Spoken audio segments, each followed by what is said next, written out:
Good morning everyone. We are from batch 4 and I am Harini and my teammates are Harini, Praveen, Sanjita and Nirmala. So first the soil sample was collected from our nearby area, which is the Natarajapuram and Kovilpatti, and then the soil was collected and dried, and it can be used for the cleaning purpose, and the unwanted materials like debris are removed. So the main objective of this experiment to determine the soil properties like specific gravity, relative density and soil size distribution. So these property helps us to classify the soil and to understand the behavior of the classification of the soil. So in this video, we'll perform the 3 important soil tests and analyze the type of the soil. First, the seed sizes used range from 4.75 mm to 0.075 mm. In the graph, x-axis shows the particle size on a log scale and the y-axis shows the percentage passing. From the curve, we can see a wide range of particle size,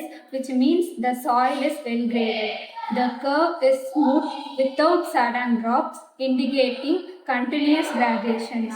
This helps particles interlock well, gives higher strength, fewer voids and good compaction. So this soil is suitable for construction due to its stability and dense type. Specific gravity value we obtain 1.122. Normally the specific gravity of the mineral soil is 2.6 to 2.75 in the range. We are compared to this value, our specific gravity value is lower.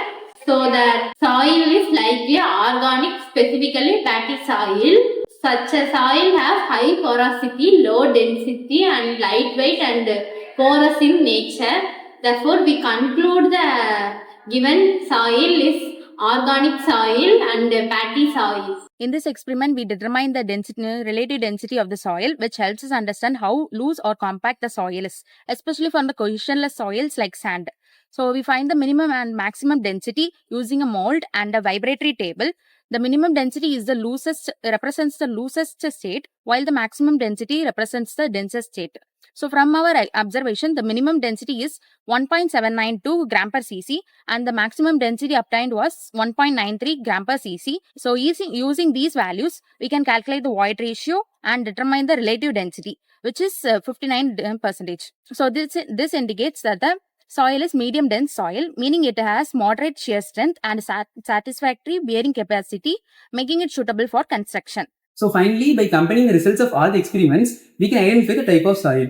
So from the sieve analysis, we came to know that the particle size distribution shows a well-graded soil. So from the specific gravity test, the value was noticed up to 1.122, so which is lower than a normal value. So thus it indicates the weight or porous material.